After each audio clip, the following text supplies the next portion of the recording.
It's the beginning of summer, guys, and I know that we have a long way to go before the NFL season begins, but people are going to start getting those emails together, getting their fantasy teams together, and listen, there's a lot of rookies out there that are going to be big factors this year. Amari Cooper has been called the real deal. Philip Dorsett, they're saying he's going to take time away from somebody. Let's talk fantasy for a moment. And Chris, in terms of rookies, who should fantasy owners have their eye on and really be looking for once the eventual fantasy drafts get underway? I mean, this is the important stuff, right? Let's get down to the important thing. Talk about anyway. I mean, Yes. I'll go the obvious route, which is Jameis Winston, Marcus Mariota. And I think it's a situation where you have two teams there in Tampa Bay and Tennessee that we're still not really sure how good those overall teams are. So you're probably playing from behind a little bit, especially in Tennessee, throwing the football a decent amount. Jameis has several guys there that can help him. Mike Evans, Vincent Jackson, guys on the outside that should help him put up some numbers. So I think we're going to see them start early.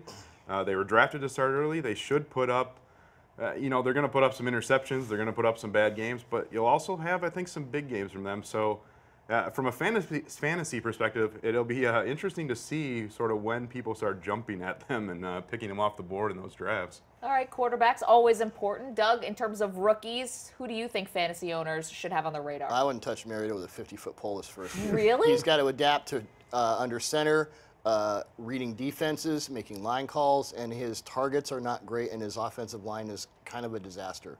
So you won't draft him. Okay. It doesn't matter how. We know where Doug's going. And I think Mariota can be spectacular in this league, but there's just a lot to adapt to. Just not next year, and not for fantasy. Yeah, as far as guys I'm looking at, the aforementioned Mr. Kevin White.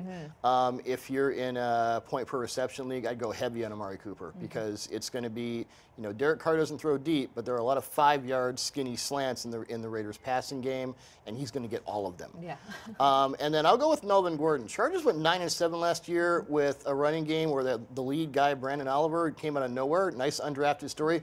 Couldn't bust 600 yards. Melvin Gordon at Wisconsin was the second most prolific single-season running back in FBS history behind Barry Sanders, some guy. We've heard of him. He's pretty good. I think he's been here. Right? He has a few times. Yeah.